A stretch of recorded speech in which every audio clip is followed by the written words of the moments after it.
WGNY Newburgh, WJGK HD2 Newburgh Middletown, WGNY 1220 94.5, News Talk Sports.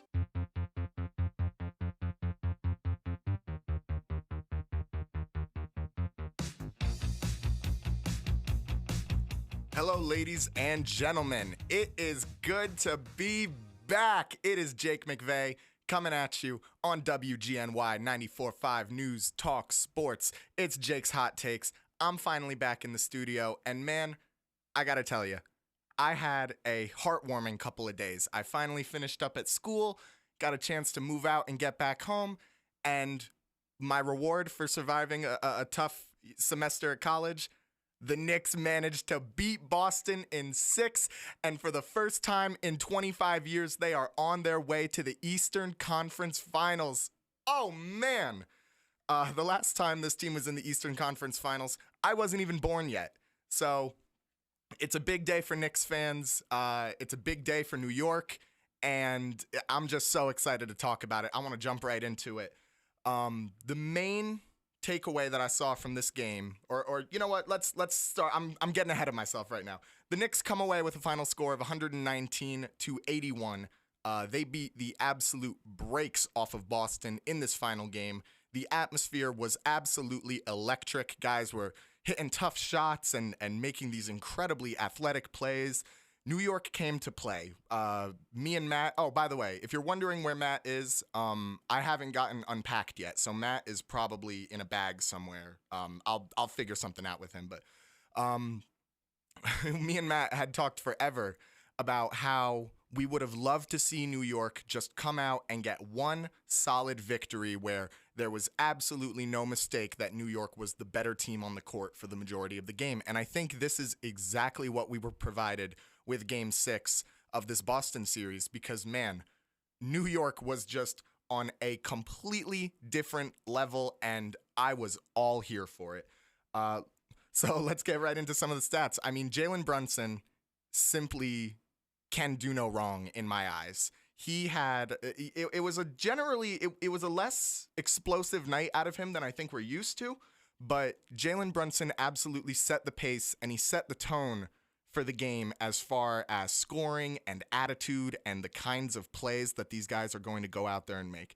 And I think he had a phenomenal night. He finishes the day with 23 points on 8 of 14 shooting, 3 for 8 from the field, and then 6 rebounds and 6 assists, which, you know, it's generally pretty quiet for a Brunson game, but all in all, I mean, the passes he was making were incredible, and even though they didn't pop up on the assists, you know, as assists, he was still making really great passes and generally masterminding the offense. And I think it almost makes me more happy that we won in such a dominant fashion and Brunson didn't go and drop 35 or 40 points, because that proves that we can hang with the reigning, you know, defending NBA champions, and Brunson doesn't need to put the team on his back and carry us to victories like we've seen so many times, especially in the Detroit series and especially early in this Boston series, the way that guys would completely fall off and it would be up to Brunson to put the offense on his back and carry us to a victory.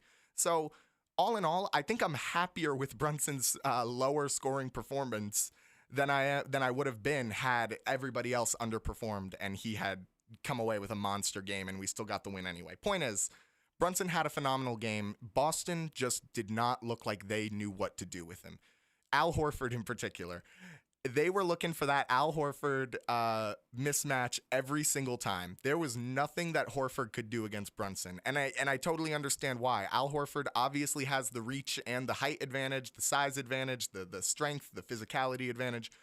But Brunson is so low to the ground. He's small. He's like 6'2", and he's got such a great sense of balance, and he can pivot and he can stop and he can go on a dime. And a guy like Horford, he's just too big. He can't keep up. So, you know, Brunson, I'm sure you all saw it. Brunson had that nasty snatch into the three-point shot. That was just a completely disgusting play out of Brunson.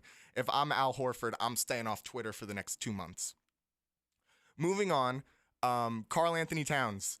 Wow. That is the kind of performance that I love to see out of Towns. He fit into a much more traditional center role than I think a lot of people were expecting him to throughout the course of the season. Towns has always kind of been marketed as one of the best shooting big men. So it was good to see Towns kind of fit the role that the team needed him to fill. He didn't take a lot of 3-point shots, and he only went 1 for 6 from 3. But 8 for 20 from the field. He finishes the day with 21 points and 12 rebounds. Mr. Double-Double back at it again, the big bodega. They just had no idea what to do with this man down low. He was playing aggressive. He was driving to the basket. He was getting down low. They were getting him involved in the post game. I really liked what I saw out of Towns. And it wasn't just the physicality. It was the attitude. Every time he got that tough bucket, he was letting you hear about it. He was, giving a little shoulder flex, letting them know. And defensively, I think Towns played a really good game. Towns isn't a great defender. I'd say he's about an average defender as far as NBA big men go, but I really liked what I saw out of him. He played really great rim defense, especially in situations where Mitchell Robinson wasn't on the court because, of course, Mitchell Robinson is the primary rim defender on the team, but Towns did a great job generally just being a nuisance and at maybe not preventing shots, but at least contesting shots on the perimeter and definitely preventing shots down low. I think it was a really good performance out of him. I'm very happy with what I saw. Let's move right on to Mikal Bridges because, man, Mikal Bridges just does it all. He did it all for us this series. And, man, any of you Knicks fans that were, talking down on Mikal Bridges, what now, right? I mean, who needs those picks? Who needs those picks? We're right here, right now. We're going to the Eastern Conference Finals. And for 2 of the games that we won against the defending champs, you can thank Mikal Bridges. So, I will admit, I was critical. I need to fill out my Mikal Bridges apology card because I was critical of him. And I might have said that he was only worth 3 first-round picks earlier in the season, but no. I mean, after the kind of postseason Mikal Bridges is having, let's send 5 more picks. Why not, right? No, he was electric. He was hitting his shots from all over. He finishes the day with 22 points on 9 of 15 from the field and 4 for 6 from 3. Not to mention 4 rebounds, 3 assists, 2 blocks, and a steal. Really good performance out of him. Again, that fadeaway jumper that he has is just unstoppable. Anywhere, in the middle of the court, he can just go and hit that fadeaway jumper. It was beautiful. It brought a tear to my eye. I sat there on my couch, just tears running down my face every time Mikal Bridges made a shot. It was really a thing of beauty. It's just the kind of thing that you love to see. And moving on to Josh Hart, the triple-double. He got the triple-double, and that is just so phenomenal. If anyone on this team deserves the triple-double in the playoffs, it's Josh Hart. He finishes the day with 10 points, 11 rebounds, and 11 assists on 3 of 8 from the field and 1 for 3 from 3.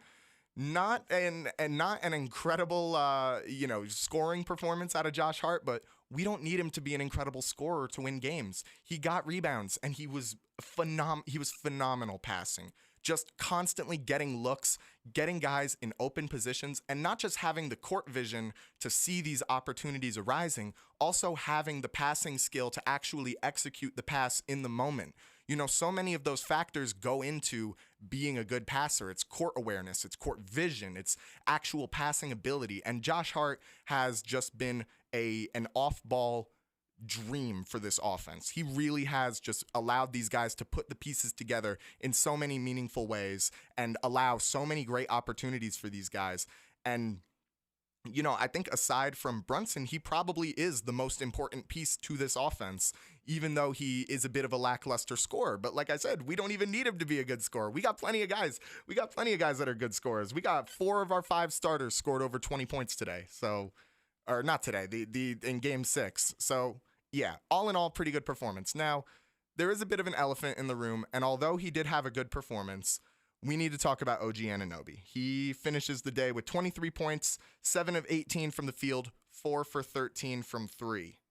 That is a problem.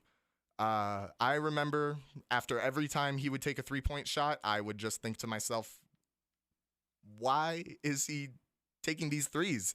And the thing is, Anunoby is a talented lane crasher. He can get downhill and go, and he has a decent layup package, and he knows how to, and has the physicality to get up there and dunk. And he had plenty of mismatches in situations with guys like Drew Holiday and with Derek White and with Peyton Pritchard, where those guys are not stopping you from crashing the lane. So why are you shooting this 3-ball? And I know the old saying goes, you'd rather shoot 1 for 20 than, or you'd rather shoot 1 for 20 than 1 for 3, because if you shoot 1 for 3, it means you lost confidence and you stopped shooting. But, that's all fine and dandy in pickup, but this is the NBA we're talking about, and if OG is going to take 13 3-point shots in a game, I would hope that he would make at least more than 4.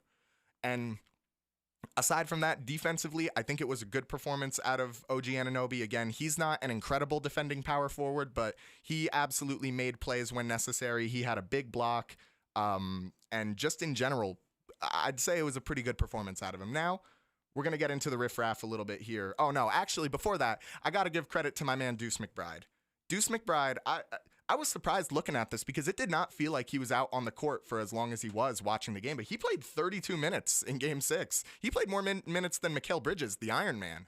And I think that was a good decision on Tibbs' part because, usually it would be Deuce and Campaign splitting those minutes, but Deuce just is better. I'm sorry, he's better. He's better defensively, and he gave us some really big moments to help keep the momentum going in moments where I thought the offense might have fallen into a little bit of a lull in the third quarter, and Deuce McBride was right there to keep the energy flowing and keep the points going. So I think it was a great performance out of him, and do not forget about the block. That man is 6'1". How do you get that much air underneath your body to get up there and make a block like that? He fly swatted a Derek White layup right off the backboard for what might have been the most physically impressive play of the entire series. And I'm all for it, man. If Deuce is playing 32 minutes a game and he's performing like this, I'm happy with that, all right? I will not say a word of complaint. Finally, I want to talk about Mitchell Robinson because I think he had a great performance as well. It doesn't show on the stat sheet as much with Mitch. I mean, he had 1 point, 1 of 2 free throw shooting. The Celtics knew better than to try their hack-and-Mitch strategies in Game 6, and Mitch really was just all defensive impact. I mean, he just was doing his thing. He didn't even really get that many rebounds. He got 4 rebounds in 14 minutes. For the time played, that's really good, though. And his defensive impact can't be understated. I remember I was so impressed with his defense on Peyton Pritchard, such a small and shifty guy who is a threat to shoot from anywhere. And Mitchell kept his feet under him, kept those hands up, kept an eye on the ball, and kept an eye on his hips. Unfortunately, it was a really great defensive series out of Mitch, but he got the foul right at the end. But you know what? When you play defense that good, it happens. So all in all, I would say the big 7 guys that saw the most time out there all played phenomenally. And the stat sheet records this too. Every single player to touch the court for the Knicks had a positive plus-minus. If that doesn't tell you what you need to know, I don't know what does. And to cap things off, the Knicks let the riffraff out at the very end of the game. I don't know why Tibbs had all the starters in with 4 minutes left when we're up by 40 points, but eventually he pulls the guys out because, they got to hit their minutes quota somehow. I mean, goodness forbid that one of those guys got injured, but that's neither here nor there. I got a lot of good things to say about Tibbs, but that was just one thing that kind of peeved me. But the riffraff got out there. PJ Tucker, Tyler Kolek, Precious Achiuwa, Landry Shamet, and Campaign, they all got out there to hoop for a little bit. And it was just good vibes, honestly. It was rewarding getting to see all those guys get a little time on the court in the playoffs because, for some guys like Tyler Kolek, he's a rookie. This was his first time on the court in a playoff game. So it was just kind of cool to get to see those guys get an opportunity to go out there and strut their stuff. And granted, they were playing against Boston's backups too, but, you can't complain with the riffraff, man. They're just such a fun group. And, specifically with Achiuwa and Shamet, I really hope that we get an opportunity to see them in the Eastern Conference Finals because I think that they do fit specific roles in our offense and defensively that might be valuable. But, ultimately, I'm not the head coach. I think Tibbs was really good with the substitutions and the lineup decisions with this one. So all in all, I got to give my credit to Tibbs. I got to fill out my Tibbs apology for him. I will post that on the Instagram, Jake's Hot Takes WGNY. When we get back, we're going to be talking about what went wrong with Boston. So make sure you stick around. We'll be right back after this. Jake's Hot Takes, baby.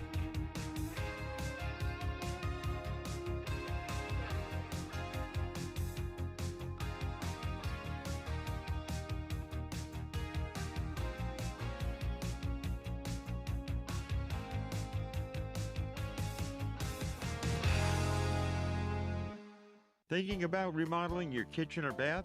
Wayne's Way Wholesale Cabinets has a great selection of all wood cabinets in the styles and colors to make your remodeling dreams come to life. Go to wayneswaycabinets.com for more info. Wayne's Way Cabinets, 1829 South Road, Wappingers Falls. Call 845-280-0880. Stop by and talk to Wayne today. You'll be glad you did. Your life relies on power all day, every day. With spring upon us, weather-related storms and power outages disrupt your home life, work life, and more. Don't be left in the dark. Call Essential Power Systems, your local Generac automatic standby power dealer, protecting your family, home, and business. Already have a Generac? Ask about maintenance, monitors, and cold weather kits before winter. Call Mike the Generator Guy for a free estimate at 845-227-0514. Online at EssentialPowersGenerators.com. Never be powerless. Get Generacted by Essential Power Systems. Michael's Appliances presents Ask Andy, the appliance expert. Andy, what's the average amount of time for clothes to dry? We've had customers call us up and they're timing their dryer, drying one shirt, and they can't understand why it takes an hour and a half for that one shirt to dry. If you're using an auto dry cycle, the sensors are never being touched by that one article of clothing. So consequently, it takes forever for the dryer to realize that things are done. Today, newer dryers, generally speaking, it's an hour, 70, 80, 90 minutes. It's not because we're burning tons of fuel. It's because we're using much less. Much lower temperature in the dryer overall, longer tumbling action. That helps to prevent wrinkles, and people are used to a 20-minute cycle drying. Those days are over. You know, we used to make it very hot in the dryer and dry them very quickly. And of course, people have forgotten that then their clothes fit a Cabbage Patch doll when that happens. Shop with the experts. Nobody knows appliances like Michael's Appliance Center, 585 East Main Street, Middletown. Online at michaelsappliance.com. Your engine is a delicate instrument. But if you don't change the oil on a regular basis, things have a tendency to go wrong. That's why this news should be music to your ears. Because now at the Newburgh Auto Spa, you can get a free car wash with every oil change. That's right, a free car wash with every oil change. Really? Really. Stop into their state-of-the-art facility today and find out what quality maintenance is all about. We all need to get oil changes, so why not get a free car wash to go along with it? And while you're at it, take advantage of their 15-point vehicle inspection free of charge. That should leave you on a very happy note. Newburgh Auto Spa, located at 86 Route 17K in Newburgh. For more information, call 845-567-0009, 845-567-0009, or go online to newburghautospa.com. That's newburghautospa.com. Newburgh Auto Spa. Quick, convenient, clean.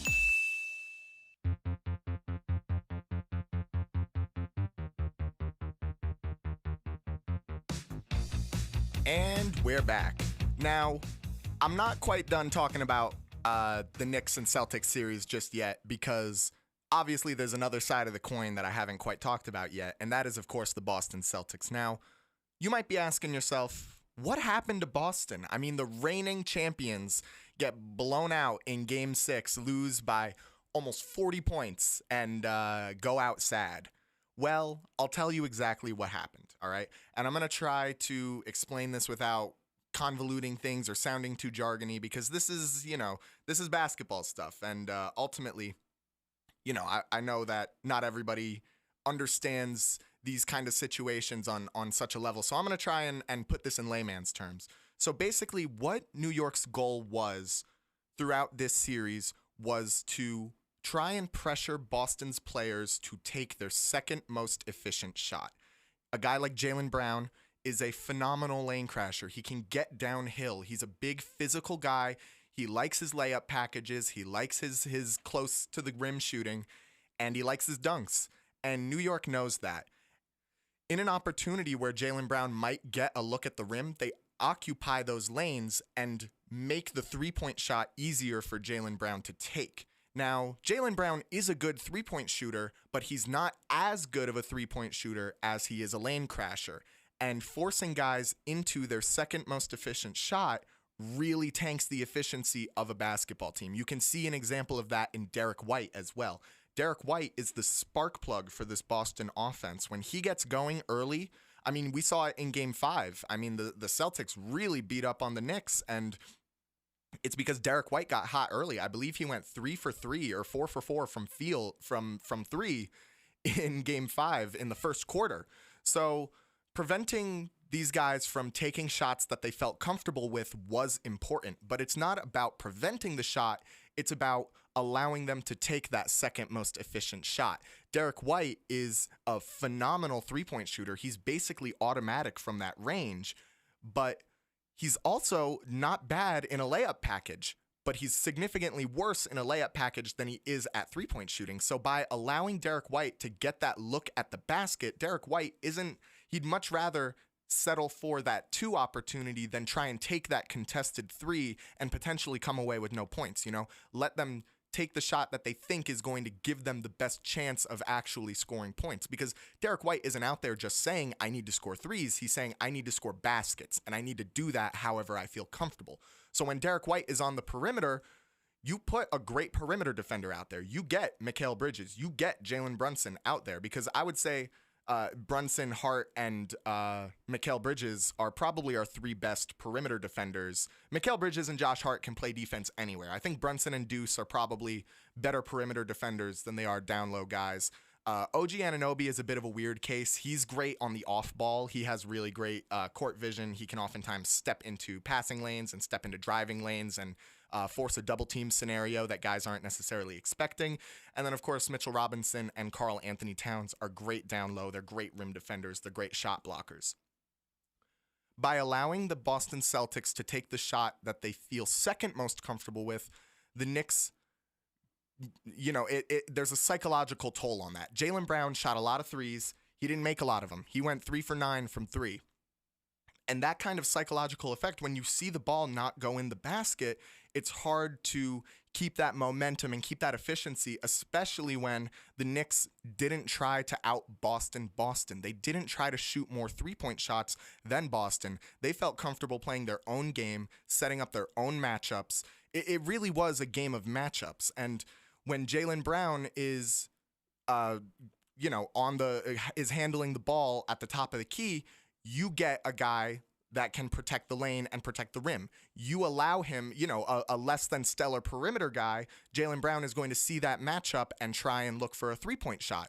And oftentimes, he's not that good of a three-point, he's a good three-point shooter. I'm being harsh on that. But he's a good three-point shooter, but ultimately, the Knicks just did a great job of making the Celtics take uncomfortable shots and putting them in situations where help defense could come over and really put guys in rough situations. I mean, the way that Mitchell Robinson pinned Jaylen Brown in the corner and got his hands up, these were looks that the Celtics just did not expect to see out of the Knicks. I don't know if it's just, we didn't show this kind of defensive prowess during the regular season, but no, the kind of defensive prowess that these boys showed, I think, was just leaps and bounds ahead of what Boston was expecting. And the stat sheet shows it. Only 3 guys on Boston managed to record double digits in points, when 6 guys on the Knicks managed to. All 5 starters plus Deuce McBride all managed to record double digits. The only players to play more than 10 minutes and record a positive plus-minus were Sam Howler and Baylor Shireman. Jaylen Brown was -30. Derek White was -45. Drew Holiday was -34. Al Horford was -33. These guys did not look comfortable at all out there. And I can't fathom the kind of game planning that goes into putting such a confident and putting a team that has such a defined identity. Boston knows what kind of team they are. Every player on Boston knows what kind of player they are.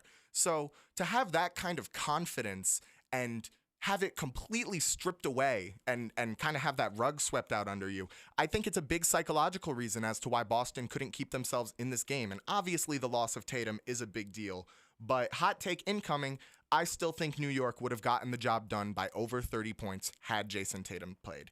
Everybody on the court for New York came to play. They brought their A game, and you can simply not say the same for Boston. Jason Tatum is a phenomenal player, and I'm almost certain he would have performed well in a big moment like this. But the rest of those guys didn't, all right? Horford didn't, Derek White didn't, Jaylen Brown didn't, Drew Holiday didn't. None of Boston's players came to play, and even if Tatum was there and had a massive performance, it takes more than just Tatum to win a basketball game. So ultimately, it just was a phenomenal performance out of the Knicks. And I want to talk for a little bit about where Boston is headed as a team and as a franchise, because the Boston team that we see right now is not the team that we're going to be seeing next season. Obviously, the biggest loss is Jason Tatum because most likely, he got a surgery to repair his Achilles, which means that he's most likely going to miss a majority, if not all of next season. And that puts Boston in a bit of a bind because a lot of their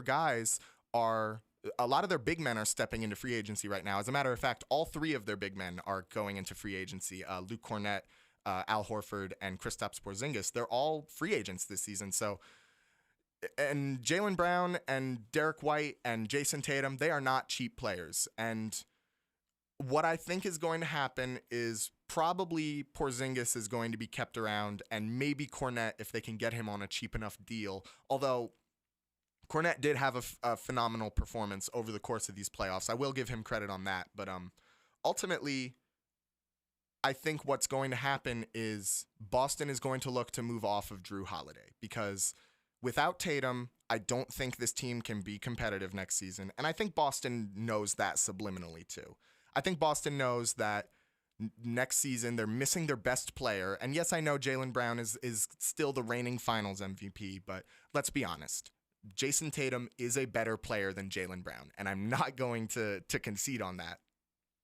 But having all of these expensive pieces around, there aren't a lot of really young guys to kind of replenish this roster once, a lot of veteran experience like potentially Porzingis and Horford and Drew Holiday once all of these guys are off the team. And Drew Holiday still has another year on his contract, but Drew Holiday is on a really good contract with Boston right now, but it expires next season. So it wouldn't surprise me if Boston kind of just calls it quits for next season, not completely tanks or sells out, but they are looking to 2 years in the future when Tatum is healthy and they can really be competitive and make another run for a chip.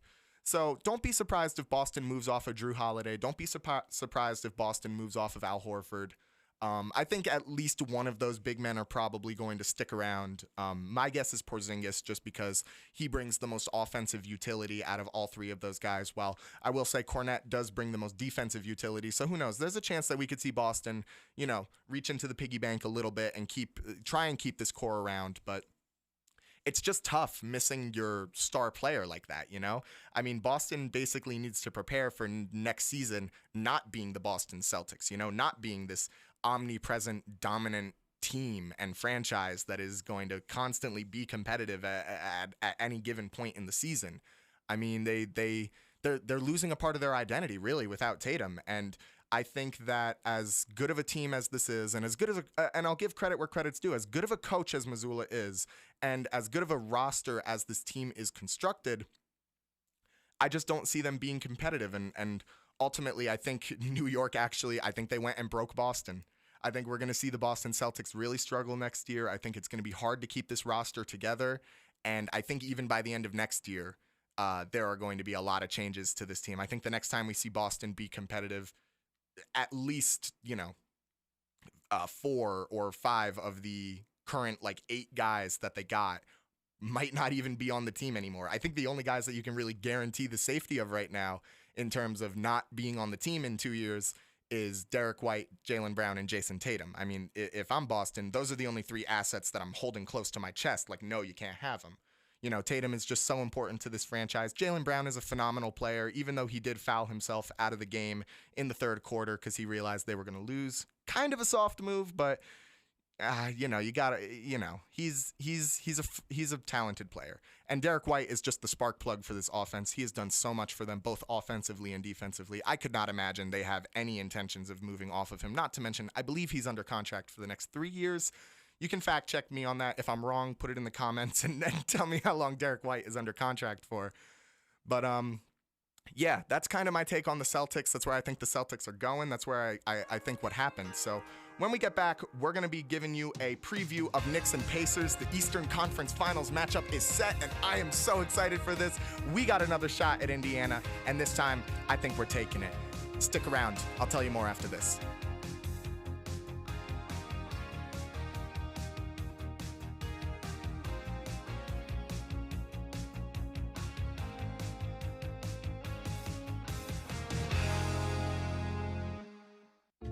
Hello, I'm Mark Guido.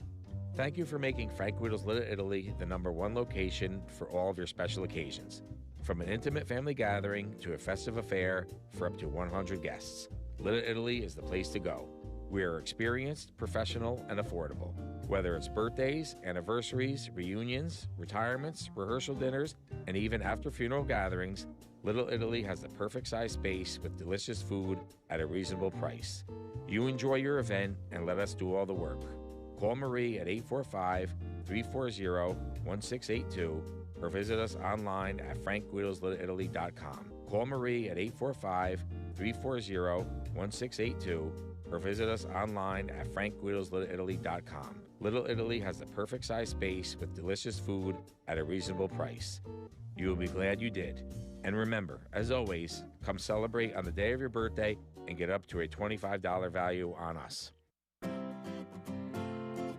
Michael's Appliances presents Ask Andy, the appliance expert. Andy, is it bad to use fabric softener sheets? More often than not, a fabric softener sheet helps keep the static down in your dryer. Most newer dryers, the lint screen is so fine that the oils in the fabric softener sheet actually plug up your lint screen. Reduces efficiency, causes overheating, causes the machine to kick off on high limit. So sometimes what you really want to do is not use dryer sheets. Use the same dryer sheet 2 or 3 times. Fabric softener in the washer is the better way to go. Most people don't realize that all the lint in your dryer actually comes from your washing machine. It's the agitating action that causes a problem where the clothing is scrubbing together and you end up with all the little pilling. And a fabric softener actually will help lessen the pilling if it's in the washing machine. Shop with the experts. Nobody knows appliances like Michael's Appliance Center, 585 East Main Street, Middletown. Online at michaelsappliance.com. Huge news. Right now at Wendy's, you can get a Son of Baconator for just $3. I don't think you understand this situation. The Son of Baconator is only $3 for a limited time. You know, smoked bacon, rich melted cheese. That Son of Baconator is only $3. Thank you to whoever wished upon that star. For bacon that just won't quit, gotta be Wendy's. U.S. price and participation may vary. Prices may be higher in Alaska and Hawaii, not valid on a combo or on third-party delivery platforms. Every morning, we rise and shine, make breakfast, and brush away the night's rest. These routines help us start the day off right. Nature-Made vitamins are a simple step in that daily care regimen. Multivitamins with daily essentials, clinically studied probiotics for gut health support, magnesium to help relax the body. Nature-Made is made to care for you every day. These statements have not been evaluated by the Food and Drug Administration. These products are not intended to diagnose, treat, cure, or prevent any disease.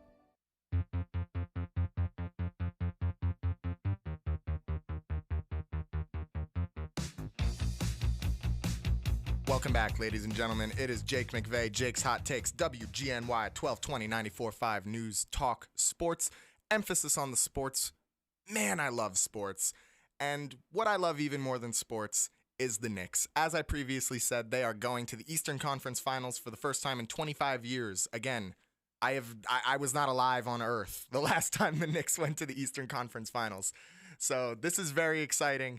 And of course, their playoff opponent, it's a playoff rematch of last season's second round matchup versus the Indiana Pacers, to which the Knicks lost in 7. But, you know, injuries and things like that. This is a much different Knicks team than the one that Indiana faced last year, and I am so excited for it. Really, I think the name of the game for this series, the thing that you're going to want to keep an eye out for, are particular matchups. Matchups will be the name of the game. Mismatches are, of course, one of the most important factors to the Knicks offense and allowing Jalen Brunson to do what he does. He is a phenomenal mismatch player, And I think that we're going to see a lot of really intense matchups throughout this. I expect this playoff series to get a little chippy and get a little angsty. So here are some of the big names that you're going to want to keep an eye out for. Of course, first of all, Karl Anthony Towns versus Miles Turner, two incredibly talented offensive big men who have taken a major step defensively come playoff time. These two are going to be pure cinema going at each other. Obviously, they won't be guarding each other all the time, but in the moments where they are, in those down low moments where Towns is driving to the basket or Turner is looking for that post fadeaway, it is going to get intense. It is going to get scrappy, and that is what I'm here to see. I think this is going to be a really great test for Karl Anthony Towns. As talented as Boston's roster was, they didn't really have anybody that could muscle you around like that. You know, Porzingis, not really a muscle to the basket guy. Same thing with Kornet. Kornet to an extent, I guess, but he didn't see as many minutes as Horford or Porzingis. And, of course, old man Horford doesn't quite have the knees to go to the basket anymore, does he?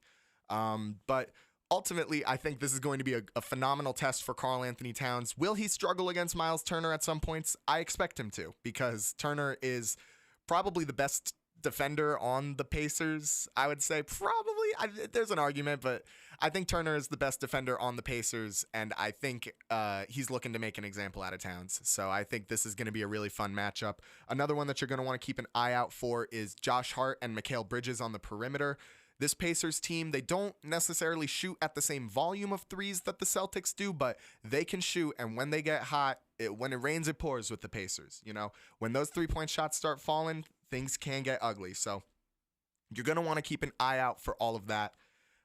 Josh Hart and Mikal Bridges are easily the two best perimeter defenders on the team. So whether it be against Aaron Nesmith or Andrew Nembhard or Tyrese Halliburton, those guys are going to have to be on their A game and not allow those open looks. Andrew Nembhard, I know I just mentioned him as a potential threat, but he has underperformed over the course of these playoffs, and he is really the guy that I think I'm worried about Indiana, the guy on Indiana that I'm worried about the least. And that's not to say that, like, I'm not dissing Andrew Nembhard. He's a talented player. Obviously, you have to be to get to the NBA and to get on a starting roster. But I think that when it comes to guys on the defensive priority list, I think he's probably the lowest out of the five starters for Indiana. I think there are four other guys that you would want to guard ahead of him. Aaron Nesmith is going to be someone that you're going to want to keep an eye on. He has kind of in the opposite version of Nembhard. He has risen throughout these playoffs. I believe he's scoring 4 more points per game now than he was during the regular season. So he's a guy that you're going to want to keep an eye out for. He is a great 3-point shooter and just generally an offensive threat. That's the thing with these Pacers, man. They are a lot of their guys are threats from a lot of places on the court. I would say that Pascal Siakam, you know, he's another guy that's going to be a big matchup-dependent guy. Siakam's an incredibly talented scorer, but I think OG Anunoby's defense is going to match up well against him. I think a lot of the spots that Siakam feels comfortable shooting from, the corners and on the elbows, I think OG actually does pretty good defensively out there. So I'm excited to see how that's going to work. Obviously, Siakam is a bit of a freak of nature in terms of his build. He's kind of built like Kevin Durant in a way. So he's definitely hard to deal with, but ultimately, I do have faith in a lot of these guys to get the job done. And of course, the elephant in the room, let's talk about Tyrese Halliburton. This guy is a playoff riser. He went from Cleveland chanting overrated while he was taking free throws to him hitting the game-winning shot and shutting Cleveland up, hitting them with the be quiet, settle down, fellas. Cleveland didn't have a good time playing the Pacers, and I'm hoping this will go better for us than it did for them. Cleveland was dealing with a lot of injuries, but that's no excuse. I mean, the Pacers absolutely destroyed the Cavaliers in Game 5, and I don't care if Evan Mobley stubbed his toe. Evan Mobley would not have, he did not contribute enough to prevent that kind of beating that the Pacers laid on the Cavaliers. So Tyrese Halliburton, obviously the man to keep an eye on, but I think Mikal Bridges, OG Anunoby, and Josh Hart are all heads-up guys with enough court awareness and enough court vision to occupy those passing lanes. Like I said during the Boston segment, OG Anunoby is phenomenal as an off-ball defender. He follows guys' eyes. He understands where guys are going to be looking to get these looks, to get the ball passed to them. So I think that the Knicks are actually going to do a pretty good job of keeping Halliburton in check. Mikal Bridges is absolutely phenomenal in that sense. He shuts down passers on every single level. There's just nothing you can do with Mikal Bridges guarding you. And I mean, seriously, the passing lanes will not be open with Mikal Bridges' arms. I mean, it's like if I took broomsticks and I just held my arms out, like that's how long his arms are. So all in all, I think that this is going to be an incredibly hard-fought series for the Knicks. I think even harder fought than the Boston series, as difficult as this one was for us. I think ultimately your New York Knicks are going to the finals this year. I think it's going to be Knicks in 7. I think that this Knicks team is coming out here with an attitude, and I think that they have kind of had a target on the Pacers' back for a while now, and I think it's go time. I think this team's finally going to turn up, and I think they're going to get it done. I'm calling my shot now, Knicks in 7. So now let's pivot to a little bit of NFL news. A guy who I have a very a love-hate relationship with, Brock Purdy, just finally got paid. And I want to talk about it because I'm kind of on the fence about it. I almost want to have a debate with myself today to supplement the lack of a Matthew here. So I'm going to debate with myself a little bit because part of me thinks that he did get overpaid, but part of me also thinks that Brock Purdy might have gotten underpaid to an extent. And Brock Purdy and the 49ers have agreed to a 5-year, $265 million contract with $181 million guaranteed. Now, from a roster construction standpoint, I think this is an awful move. I think that Brock Purdy was a quarterback who has only seen real success with an all-pro talented cast surrounding him. You know, guys like Debo, who's no longer, I know Debo's no longer on the team, but I'm just using him as an example of a weapon that propped up Purdy. Debo, Brandon Ayuk, George Kittle, Christian McCaffrey, not to mention Trent Williams guarding the offensive line, and Nick Bosa and Fred Warner on the opposite side. I mean, just talent on talent on talent. And making Brock Purdy one of the highest paid quarterbacks in the league is not going to help you keep your all-pro cast around. So I think ultimately the 49ers are probably looking at a bit of a roster deconstruction in the coming years. I think probably Trent Williams is out. I think the possibility that we see McCaffrey go is out. I think George Kittle is probably here to stay. He'll probably retire a 49er, considering that the Niners were offered a second-round pick by several teams for George Kittle this offseason, and they refused. If I was the 49ers, I might have taken that just because, you know, Kittle ain't getting any younger, and he's definitely not easy on the price point. I do believe George Kittle is currently the highest paid tight end in the league, but you can fact check me on that if you want. But basically what I'm saying is Brock Purdy is a guy who has always been more successful with talent around him, and this contract prevents the 49ers from building that talent around him. So that's the concern that I feel. Now, in terms of whether or not Brock Purdy is overpaid or underpaid, the 7 quarterbacks that are paid per year more than him are as follows: Dak Prescott, Josh Allen, Joe Burrow, Jordan Love, Trevor Lawrence, and Tua Tagovailoa. Overall, in terms of just sheer money, the only quarterbacks that are being paid more than Purdy right now are Mahomes, Allen, Lawrence, and Burrow. The fact that the 49ers are paying Brock Purdy right now more than the Ravens are paying Lamar Jackson makes me think that Brock Purdy is getting overpaid. But the fact that Brock Purdy is being paid less than Dak Prescott and Tua and Trevor Lawrence makes me also think that he might be getting underpaid. I think maybe my conclusion from this is that Lamar Jackson is getting severely underpaid right now, and Brock Purdy is maybe getting slightly underpaid. I mean, he had a pretty lackluster 2024. He finished the year with 3,864 yards with a completion percentage of 65%, which is a good completion percentage. But again, that was with his, all-pro talented cast surrounding him. I would say even Jawan Jennings is one of the most talented wide receiver threes in the league. So this guy really does have talent at every single layer on his team right now. And I'm not saying what I'm saying. I'm not saying that the 49ers having a good roster means that Brock Purdy can't be a good quarterback. What I'm saying is until Brock Purdy demonstrates an ability to elevate his team beyond what his all-pro teammates do for him, I don't think he should be getting paid that much money. I think, unfortunately, this is a mistake that a lot of teams have made with a quarterback with a really great team around them or a quarterback that is built into a system, paying them a lot of money. And I think Trevor Lawrence and I think Tua and I think Dak are actually perfect examples of guys who are getting paid too much money because they fit the system, they're comfortable, and teams want to keep them around, realistically, if the 49ers want to be competitive in an increasingly difficult NFC, I mean, Washington is coming up, Philadelphia is here, and they might be one of the best teams. They probably will be one of the best teams in the league next year. Not to mention Detroit and Minnesota and Green Bay and Chicago coming up.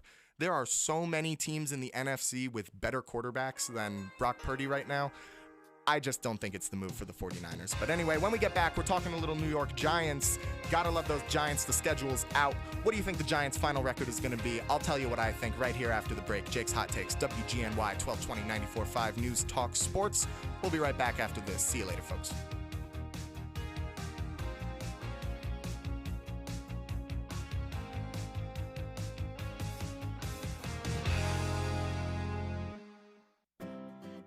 Michael's Appliances presents Ask Andy, the appliance expert. Andy, what makes my oven smell so bad when I self-clean? Self-clean, my favorite weapon in the world. Self-cleaning is a brutal environment. Most people don't think about it. They hear self-clean. I'm not really sure if they're picturing scrubbing bubbles inside there, scrubbing, but what's really happening is we're heating the oven up hot enough to carbonize protein. We're going to take the food stuff that's left in your stove, and we're actually going to carbonize it. We're going to turn it to dust. So we're 700 degrees. So why does it smell bad? You're setting fire to a chicken. Today, a lot of the new stoves, because of the energy guidelines, there is no real self-clean anymore. They don't want those high temperatures. It's a huge waste of energy. It's very easy. You don't have to get on your hands and knees and your back doesn't hurt. You're not scrubbing the stove, but we use a ton of energy to clean the inside of that stove by heating it up. Shop with the experts. Nobody knows appliances like Michael's Appliance Center, 585 East Main Street, Middletown. Online at michaelsappliance.com. Your life relies on power all day, every day. With spring upon us, weather-related storms and power outages disrupt your home life, work life, and more. Don't be left in the dark. Call Essential Power Systems, your local Generac automatic standby power dealer, protecting your family, home, and business. Already have a Generac? Ask about maintenance, monitors, and cold weather kits before winter. Call Mike the Generator Guy for a free estimate at 845-227-0514. Online at EssentialPowersGenerators.com. Never be powerless. Get Generacted by Essential Power Systems. You've long known that Newburgh Auto Spa on Route 17K utilizes top caliber products and the latest technology to give your vehicle the proper maintenance it needs. Whether it be a computerized soft cloth car wash, detailing consisting of a comprehensive bumper-to-bumper cleaning of your entire interior and exterior, or a fuel-efficient oil change from a trained technician, Newburgh Auto Spa is the place to go. Now, Newburgh Auto Spa is a full-service automotive center. That's right, Newburgh Auto Spa now offers tires, brakes, rotors, tune-ups, alternators, and more, all with the same professionalism and quality you've become accustomed to. For a full list of automotive services offered in specials, go to NewburghAutoSpa.com. Whether you need a basic car wash, a quick oil change, or now more extensive automotive service, Newburgh Auto Spa is the place to go. Newburgh Auto Spa, quick, convenient, clean, located at 86 Route 17K and online at NewburghAutoSpa.com. Now offering a full range of automotive services. Newburgh Auto Spa, quick, convenient, clean. Davis Furniture in Poughkeepsie is having a floor model clearance sale, up to 70% off.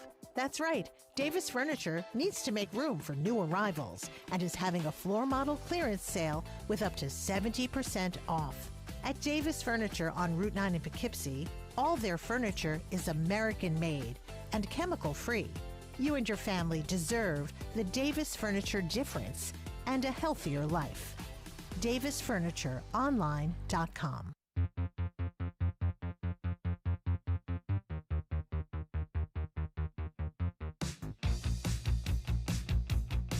Welcome back, all my Giants fans. Woo, Giants, yeah.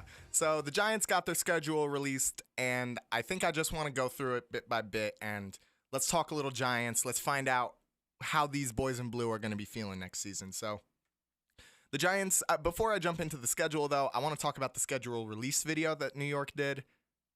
Lame. All right, the Giants did a lame schedule release video, and that's okay. We don't expect you to be the Chargers. We don't expect you to be the Colts. We don't expect you to be, whoever. They got good social media people. The Giants don't. It's whatever. Let's jump right into the schedule. So this New York team, they're coming in with a new fresh face at quarterback, either Russell Wilson or Jameis Winston or Jackson Dart or whoever. But point is, this is going to be a revitalized New York Giants team, and I'm really excited to see them play. They're starting off the season week 1 in Washington. I think that's going to be an L, unfortunately.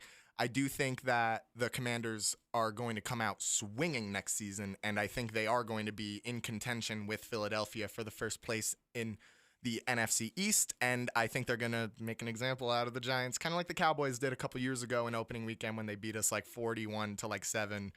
I think it's going to be a little rough. Following that, we're playing Dallas in Dallas. I think that's going to be an L. I think it's going to be a lot closer than people are expecting, but back-to-back away games to start the season, it's rough. Divisional rivals, it's rough. I think Dallas is going to come away with this one, but don't worry. We'll get our get back at Dallas later in the season. Next up, the home opener in East Rutherford. It's going to be against Kansas City, the reigning champions. No, not the reigning champions. Oh, my God. Okay. It's going to be... oh, man. Oh, geez, forgive me. I'm sorry. Not the reigning champions. Almost the reigning champions. I think they're going to take the L. I think Kansas City just doesn't really lose to teams in the range of the Giants. No offense. Moving on, at home against the LA Chargers, I think this is going to be another L. I think the Chargers actually had a decent draft, and I think they're going to kind of bolster their team a lot this season. I think the Chargers are going to be a better than a lot of people are expecting, and I think the Giants are going to be a victim of that. The first win, though, I think it's going to be in New Orleans against the New Orleans Saints. This team is bad with a capital B. So I got big expectations for the Giants this season. I think bigger than a lot of other people, and I think the winning starts in New Orleans in Week 5 against New Orleans. I think they have nobody at quarterback right now. I think their defense is old and falling apart. They don't have any cap space. And they were awfully poor in the draft. So I got the Giants taking that. Next up, at home against Philadelphia, I think this is probably going to be a loss. Philadelphia, the reigning Super Bowl champion, Philadelphia Eagles, they're just too big to beat right now, especially New York. New York is still trying to put the pieces together. Really what you're going to be looking for in terms of predicting who's going to win any given game is how close is this team to becoming a fully recognized version of that team? And the Giants just aren't quite there yet. Philadelphia, they are there. They are the fully recognized. They have the identity. They know what they are. The Giants don't know what they are right now. A team like the Saints, they have no idea what they are. Kansas City, they know who they are. And that's ultimately where I think the Giants are going to be struggling. Moving on, in Denver, I'm actually going to give the Giants a W on this one. I think that they're going to surprise some people. I know a lot of people are taking Denver. People are expecting Bo Nix to kind of take that leap and be that guy, but I don't know. I kind of just am going off a hunch here. I just think the Giants are going to take this one in Mile High. Next up, against Philadelphia, in Philadelphia, I'm glad we're getting both of these Philadelphia games out of the way so quickly. I think it's going to be another L. Unfortunately, I think Philadelphia is going to pull off the sweep this season. Next up, versus San Francisco in MetLife, I think it's going to be a loss. I think that, I did just talk a lot about how the 49ers roster construction right now is unsustainable, but I think for this season, the 49ers are still going to be talented. They're going to have McCaffrey back, probably, maybe, who knows, with him. But yeah, I got the 49ers taking that one. Next up, against Chicago, in Chicago, the Bears are an up-and-coming team, and I think that this is going to be a loss that's going to be more so on the Bears than it is on the Giants winning, if that makes sense. I think that a lot of young teams have games where they just kind of fall apart in the face of something a little ridiculous, and I think that the Giants is going to be an example of that. I think people are going to use this as fuel against Caleb Williams for the rest of the season, but, that's life. Next up, in East Rutherford in MetLife, against the Green Bay Packers, I think it's going to be an L. This Packers team is young. They're dynamic. Their defense is so good. They struggle a bit on the offensive side of the ball, but I think overall, Jordan Love is a consistent enough player, and I think even though they don't have really a defined wide receiver one, I think all of the wide receivers in that Green Bay wide receiver room are talented enough to be a primary option at any given point in time. So I think the Green Bay Packers are going to take a W on that one. Next up, Detroit. Loss. I don't think I really need to explain this one. Detroit is another example of a team that is a fully recognized version of what they want to be. They want to be scrappy. They want to be hard-nosed. They want to come downhill. They want to bite off your kneecaps. And unfortunately, Giants, I think we're getting our kneecaps bit by this one. Next up, New England. in New England, in Foxborough. I think it's going to be a W. New England is primed to be one of the worst teams in the league, even though I think they had a pretty good draft. They just don't have the talent right now. Even with the draft, they don't have the talent. They don't have the talent at running back or wide receiver, and there are so many holes on their defense. I just think that I think Dart is going to get one over Drake May on this one. Then there's the bye week. This one's kind of a toss-up, kind of a 50-50. No, I'm joking. Of course, it's the bye week. Next up, versus Washington in New York. I think it's going to be a W. I do. I think that the Giants are going to fall into a couple wins late in the season just by putting some of the pieces together. You know, there's a lot of potential for this New York team to kind of coalesce late in the season, and that's what I'm kind of banking on as I make this schedule put together. After that, we are versing Minnesota at home, and I think this one is going to be a loss. I think that J.J. McCarthy is a great talent, and I think that even if he wasn't a great talent behind that offensive line and with Justin Jefferson and Jordan Addison, I think I might be able to go out there and put up 5 yards. I know that's a little insane for me to say, seeing as I'm not a professional athlete, but man, this Vikings team is stacked, and I don't think J.J. McCarthy needs to be Patrick Mahomes or Josh Allen in order for them to win games. I mean, they had Sam Darnold, and they won 14 games, you know, and their offensive line only got better. So I'm giving Minnesota the W on this one, and I low-key think that Minnesota might be a Super Bowl contender next year. Don't quote me on that one just yet. I'm still working on it. Next up, we're playing the Vegas Raiders in Vegas. I think it's going to be a W. The Raiders are terrible. They're bad, and they don't have much of an identity or much of anything right now, really, now that I think about it. They got Geno, but that's about it. Not really much in the way of weapons or defense, aside from, of course, Mad Max Crosby and a returning Christian Wilkins. And then the last game of the season versus Dallas, I think it is going to be a W. I think the Cowboys coming to East Rutherford, I think it's going to be a good one. I think it's going to be very close. I think Dallas is going to be competitive with New York. They're both going to be competing for that third spot in the NFC East this year. Ultimately, I don't think the Giants are going to get that third spot. Maybe they will, maybe they won't, but who knows? I got to do a record prediction for Dallas before I decide who's going to be the third, who's going to be third in the NFC East. But ultimately, I do think the Giants are going to come away with it. It's hard to beat a team twice in the same season unless you are significantly better than them, which is why I got Philadelphia doing it, but I don't have Washington or Dallas doing it. I just don't think that Washington or Dallas are that much better than the Giants that there's no chance that the Giants can't pull off a win given 2 opportunities in the same season. And that, of course, brings us to a final record prediction of 7-10 for the New York Giants. I think they're going to place either 3rd or 4th in the NFC East, and I don't think they're making the playoffs this year, unfortunately. But that's okay, because there's a lot to love about this Giants team right now.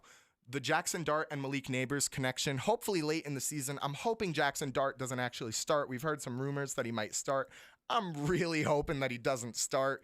And if he does, the Malik Neighbors and Jackson Dart connection is going to be great. I think the running back room of Cam Scatabo and Tyrone Tracy is going to be really fun. I think there's a lot of struggles in the offense, but I think defensively, of course, with the addition of Abdul Carter, I think the Giants are going to have one of the better defenses in the league, if not one of the best defenses in the league. Just weapons on so many. They got Javon Holland from the Dolphins. They got Bobby Okereke, who's been doing his thing for them for a while. And, of course, they got Dexter Lawrence, Big Dexter.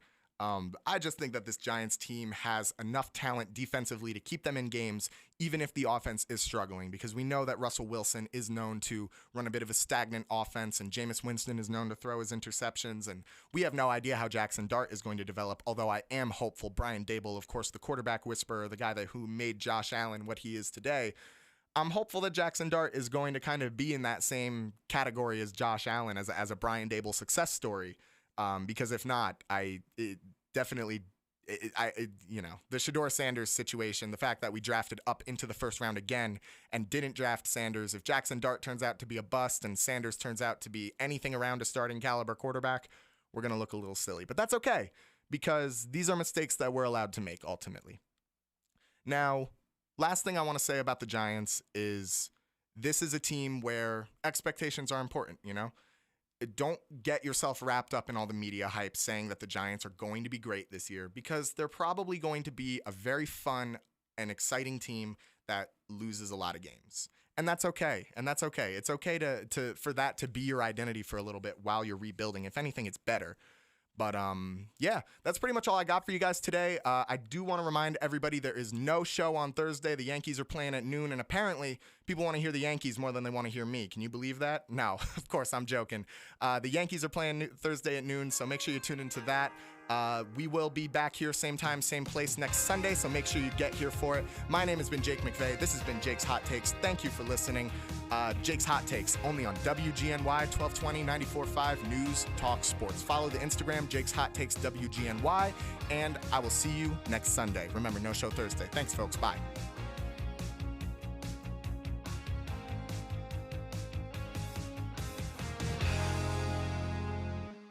WGNY Newburgh, WJGK HD2 Newburgh Middletown, WGNY 1220 94.5 News Talk Sports.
Obviously, there was a stiff wind blowing the ship, and who was at the controls and precisely what their interchanges were. All of these things will be up for massive consideration. City officials say the bridge did not sustain any structural damage. In Rome, Pope